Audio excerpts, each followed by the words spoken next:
I had a job opportunity that I ended up saying no to because I don't want to miss the life that I'm living right now. Good morning. I am going to do my makeup, get ready, and I thought that I would chat with you a little bit to update you on some life and financial things and just how my mindset has changed on some things related to finances. If you've been following me, then you know that I share about family finance, money, and family life, and all of that good stuff.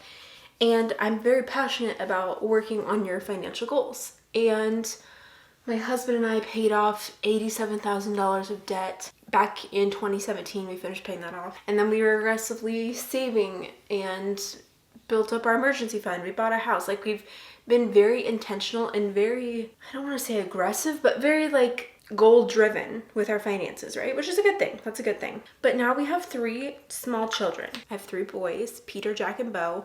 They are 5, 3, and Bo is about to have his first birthday next month, which is crazy. And we're just in the season of the messy middle. I love the Money Guy show. If you don't follow them, you totally should. They're wonderful, and my financial philosophy is very, very similar, in line with them. And they talk about the messy middle, which is like the season of life where you have a lot of financial responsibilities, but you're not in your peak earning years.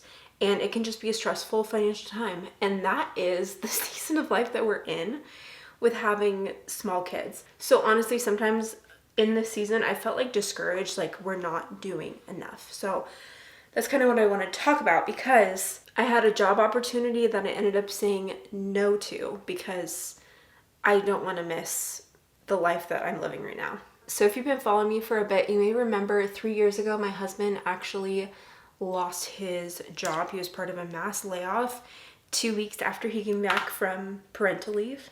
Thankfully, was able to find another job. Within 6 weeks, he started his next job, which is a huge blessing. But this other job did not pay as much, and even now still, he makes less than what he did at his previous job. But now we have 3 kids, and inflation and life is more expensive. Okay, so as far as income for me goes, I am a stay-at-home mom with my boys. I'm home with them all day. My oldest, he's about to start kindergarten this month, actually.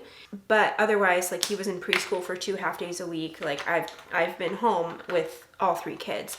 But that being said, I also do work when they're asleep. I do social media here, and then I also do bookkeeping. And both of these jobs I am very passionate about, and I feel like they utilize my passions, my skill set, and I've been so grateful that I'm able to do all of this from home. So I work when my kids are asleep, down for a nap, after bedtime. Really works around my life, and I need that, and I realized through this whole experience that I truly do need that. But recently, I just have felt a little financial stress. I'm not going to lie. Like I mentioned, it's just we've had the same income now for 4 years, and things have gotten more expensive. We have more children, and so the margin that we used to have has shrunk down. And I don't want it to sound like we're struggling at all. We're not struggling. It's just the extra buffer that we had, we just don't have as much of anymore. And it would be nice to have extra buffer, right? The other thing is, while I love social media, the stressful part about it is that it's not consistent. I have some months that are really high and some months that are really low.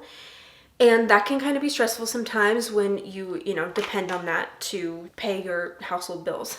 So if you remember, 2 years ago, I actually started bookkeeping, and I've truly loved that because it's been an awesome way for me to have consistent monthly income from my bookkeeping clients, and it's all done virtually. I have a lot of flexibility in my schedule with that. So I've loved bookkeeping for that purpose. And so I sat there and I thought, maybe I need to find a way to bring in more consistent income and have another income stream so that then I don't feel as stressed about my social media stuff. So I randomly found a job posting for a content creator type of position. And it was part-time, remote, and it had flexible hours, and I was okay, maybe this could be a thing. So I applied to it, just not thinking anything would really come from it. And I ended up getting an interview, going through the whole process, and I actually got the job. Now, this is still a contractor position, a 1099. It wasn't a W-2 type job. But anyway, I started the training for this job, and the hours they said could be like 5 to 20 hours, like as much as you want kind of thing. The training was a little more intensive for the hours than I was anticipating. And I quickly realized my capacity. Like before I took on this job, I figured that I could find another 10, 15 hours in my schedule to do this. And when I was doing an extra 5 hours with this kind of work, I realized I did not have the extra time in my schedule. I know this sounds like dramatic because it was literally just part of a training, but my husband was having to take time off from his job to go do preschool pickup because I had a call that I couldn't miss during that time. And then at other times I would just have to sit there and turn on the TV for the kids for like 2 hours so that I could get work done. And what really broke it for me was my 5-year-old. After I turned on the TV, he was like, "Mom, can you just play with me? Can we play?" And I was like, "Buddy, I wish I could, but I can't because I have to do this work." And so I sat there and realized that even if I did do this job, the absolute most that I feel like I could have, the absolute most I feel like I could have the capacity for would be 5 hours. And even then it would be tough because this role wasn't very flexible as my other kind of work is, where like I would have to take calls with people like during business hours and things like that. And I just, with my schedule, with having 3 kids, all of this stuff, like that would be really hard to schedule around. And with my son saying that, it just like literally broke me. And I sat there and I thought, why am I taking on this job? Like the reason why I decided to do this was so that I could have extra income to put to our financial goals, because I felt like maybe we weren't doing enough with our finances and our margin was shrinking and like we needed to be doing more. And I sat there and I was like, am I really going to sacrifice the time that I have with my little kids right now so that I can have more in retirement for the future? And I think 70-year-old me would look back and want to have that time that I have with my kids when they're this little. And so I feel like an absolute idiot, and I feel really bad. I truly do. But after that day, so I'd been doing this then for 6 days. And then I reached back out and I was like, I'm so sorry. This is not going to be a fit for me. Like, I'm really sorry. And yes, I feel very bad about that I took on a job that I probably shouldn't have. But I feel like it was a good lesson for me to learn where my priorities are. I feel like in this season of the messy middle, you have to sacrifice something. And so to know what to sacrifice, you have to look at like what's important to you. And for me personally, my priority is being home with my boys. I want to be home with them. I want to be playing with them and doing activities with them, doing all of these like stay-at-home mom things when they're awake. And I've been so grateful for the type of work that I've been doing, that I'm able to then do that when they're asleep. And I feel like that's been the best of both worlds. And so I know that if I want to be able to have that time with my kids, my sacrifice right now is going to have to be this extra income side of things. I know that this season of life is so short. And again, my youngest is about to turn 1. In 2 years, he's going to be going to preschool for 2 half days when my older kids are then in school. And then suddenly I'm going to have 6 hours into my schedule that I can do, other things, and I can work a little more.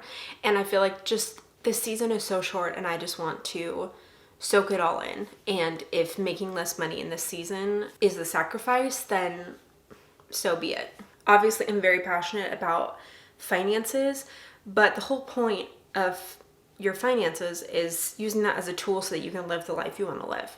And the life we want to live is for me to be home with my kids. And I'm so grateful that we've done the hard work previously where we paid off debt, we have our emergency fund, like we're able to live on less because we don't have those extra debts. But right now we're still investing, we're still putting into, my husband's 401k. We already did max out 2 Roth IRAs. It's just not the season of aggressively tackling extra financial goals, if that makes sense. So obviously I didn't take on this job. I didn't get paid anything for this job for this time. So it's not like I need to like cut things out of our budget. It's not like we're missing out on anything. We're just not doing extra right now like I wish we could be doing. I feel like this was also a good lesson learned for me of knowing what kinds of work I want to be doing. And again, I love the freedom of social media and being able to do that on my own time, and I don't have to report to anyone. And then the bookkeeping side of things, while I obviously work for, other businesses doing bookkeeping, it is so flexible that I'm able to do that when I need to. And I probably have a call once every 2 months with the business owner to go over financials or any questions and things they may have. Everything else is just all over email. And I need that kind of flexibility especially for this season of my life right now. And also, I love bookkeeping for the fact that I have consistent monthly income, and maybe I could take on more bookkeeping clients. But again, I just feel like I'm at my kind of max capacity right now with being home with 3 kids and everything that I do here on the side. If you're at all interested in bookkeeping, I actually do have a course about becoming a bookkeeper and how to do bookkeeping tasks and launch your own bookkeeping business, find clients, all that good stuff. I will leave it down below if you're interested and you want to check it out. But I just feel like I needed to share this message with anyone who may feel like you're behind in your finances for this season of life, because this is the messy middle. It's a busy, stressful season of life, and you have to look at your priorities and figure out what you're going to sacrifice in order to live out the priorities that you want. I also want to say that I am not like team stay-at-home mom, team working mom. Like, I want to support all moms no matter what you choose. I have friends who work full-time and have their kids in daycare. Love that for them. They have a wonderful career and they enjoy that, and I'm gonna support them 100% in that. And I also have friends who are stay-at-home moms and that's what they do full-time, and they don't make money anywhere else, and that is wonderful too. I support all moms. But for me personally, I've always wanted to be a stay-at-home mom, and being able to work on the side is how I've been able to do that, because if I didn't make this money on the side, I would have to work full-time. Okay, well, thanks for getting ready with me and hanging out. Also, I'm about to hit 70,000 subscribers here on YouTube, so if you aren't yet subscribed and you want to be, I would love to have you here. And I obviously share about family and finance and finding the balance between it all, so you can check out some budgeting and finance videos that I have here as well. And with that, I will see you in my next video. Bye.